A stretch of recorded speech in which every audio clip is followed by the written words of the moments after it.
दोस्तों I hope आप सभी अच्छे होंगे। Welcome again YouTube channel. Video में बात करने वाले हैं कि चेक बाउंस की कंप्लेंट के साथ सेक्शन 138 में कौन कौन से ऐसे डॉक्यूमेंट्स लगाओगे जिससे कि आपका केस जो है वो स्ट्रॉन्ग हो जाएगा। एक तो दूसरा जो है आपका केस इजीली प्रूफ हो सकेगा।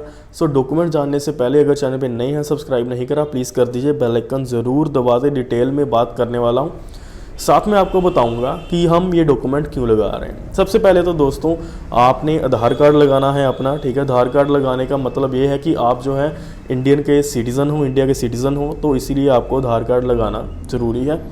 नेक्स्ट चेक लगाना है आपने, ओरिजिनल चेक लगाना है। कई क्या करते हैं, कई फ़ोटोकॉपी लगा देते हैं चेक की, ठीक है, ओरिजिनल चेक नहीं लगाते, तो ऐसा नहीं है। आपने क्या करना है, आपने ओरिजिनल चेक लगाना है। चेक कैसे लगाओगे, आपने लेमिनेशन करवा लेना है उस चेक को। लेमिनेशन करवाने के बाद उसको अपनी फ़ाइल के साथ जो है अटैच कर देना है। एक कॉपी अपने पास ज़रूर रख लेना, एक्स्ट्रा कॉपी, ठीक है। आगे बात करते हैं, जब भी चेक आप लगाते हो बैंक में तो वो डिसऑनर हो जाता है, उसकी आपको एक मीमो रिसिप्ट मिलती है। मीमो रिसिप्ट में लिखा होता है कि चेक बाउंस क्यों हुआ है। सो ये इसीलिए लगानी होती है क्योंकि हमें जो है जज साहब को कहना होता है कि चेक किसका बाउंस हो गया था, रीज़न क्या था बाउंस होने का, वो मीमो में लिखा हुआ है, ठीक है। सो वो भी तो बताना पड़ेगा चेक बाउंस क्यों है। सो मीमो जो है वो एक प्रूफ हो जाएगी चेक बाउंस किस लिए हुआ था, कि पैसे नहीं थे, उसने स्टॉप करवा दिया, या फिर कोई भी रीज़न जो है उसमें मैंशन होगा। आगे बात करते हैं, जब भी आपने लीगल नोटिस सेंड करते हो आप, तो लीगल नोटिस सेंड करते जो आपको रिसिप्ट मिलती है, बाय पोस्ट सेंड करते हो, रजिस्टर पोस्ट सेंड करते हो, तो जो रिसिप्ट मिलती है वो आपने एक प्लेन पेपर के ऊपर जो है चिपका देनी है। उसके बाद उसको अपनी फ़ाइल के साथ लगा देना है। वो आपका प्रूफ बन जाएगा कि आपने जो है जो भी मैंडेटरी प्रोविज़न थी सेक्शन 138 में उसकी कंप्लायंस करी है। मैंडेटरी प्रोविज़न क्या है, सेक्शन 138 कहता है कि जब भी आपका चेक बाउंस हो जाएगा उसके 1 महीने के अंदर अंदर आपने दूसरे व्यक्ति को इन्फॉर्मेशन देनी है, नोटिस सेंड करना है कि आपका चेक बाउंस हो गया, हमें पैसे दे दो। सो वो जो लीगल नोटिस की रिसिप्ट होगी, जो भी आपने रजिस्टर पोस्ट से सेंड करा होगा, वो आपका सेक्शन 138 कंप्लायंस का प्रूफ हो गया कि आपने उसकी कंप्लायंस भी करी है।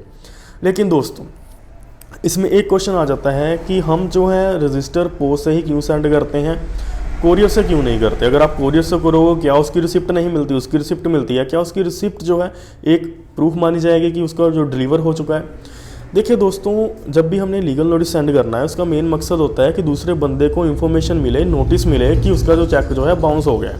अगर उसके पास वो लीगल नोटिस पहुँचेगा तभी तो उसको पता चलेगा। अगर लीगल नोटिस ना पहुँचा तो क्या आप कंप्लेंट नहीं फाइल करोगे। देखिए दोस्तों, जब भी लीगल नोटिस सेंड करते हैं रजिस्टर पोस्ट से करते हैं, क्योंकि इसके पीछे एक रीज़न है। एक जजमेंट आई थी Somnath versus state of Punjab की, जिसमें 2008 की जजमेंट है, जिसमें कि कहा गया था कि अगर आप रजिस्टर पोस्ट से सेंड करते हो, चाहे वो अनडिलीवर हो जाता है, चाहे किसी भी कारण से वो पहुंचता नहीं है लीगल नोटिस, तो ऐसा माना जाएगा कि आपने लीगल नोटिस जो है वो बेच दिया है। लेकिन एड्रेस जो है वो करेक्ट होना चाहिए, ठीक है दोस्तों। सो कंप्लाइंस का प्रूफ है कि लीगल नोटिस सेंड करने की जो रिसिप्ट मिलती है वो लगा सकते हो। साथ में दोस्तों आपका कोई भी बिल है जिसके बदले आपको उसने चेक दिया था जो उसके ऊपर ड्यू है, आपके पास उसका कोई प्रूफ है कि इसके ऊपर इतने पैसे बनते थे इसलिए इसने मुझे चेक दिया है, आप उसका प्रूफ लगा सकते हो।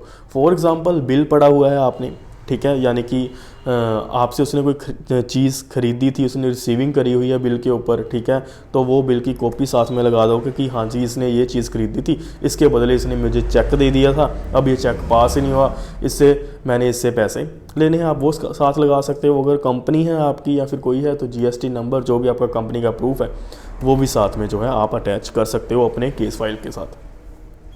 सो दोस्तों मोस्ट इंपॉर्टेंट मैंने आपको 3 चीज़ें बताई, बाकी तो आपके जो प्रूफ हैं वो लगेंगे। मोस्ट इंपॉर्टेंट 3 चीज़ें ध्यान रखना है आपने।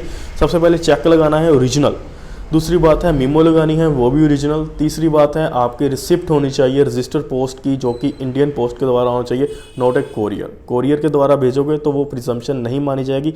अगर वो डिलीवर नहीं हुआ, दूसरे व्यक्ति ने उसके पास नहीं पहुंचा, तो सेक्शन 138 की कंप्लायंस नहीं मानी जाएगी। और दोस्तों वो आपका जो केस है वो नहीं आगे फर्दर प्रोसीड होगा। अगर आपको ये वीडियो अच्छी लगी, वीडियो को लाइक कर दें, चैनल को कर दें सब्सक्राइब, और दोस्तों के साथ शेयर करिएगा। कोई डाउट है कमेंट में जाए कमेंट करें, कमेंट के ऊपर ज़रूर वीडियो लेकर आऊँगा। मिलते हैं अगली वीडियो में।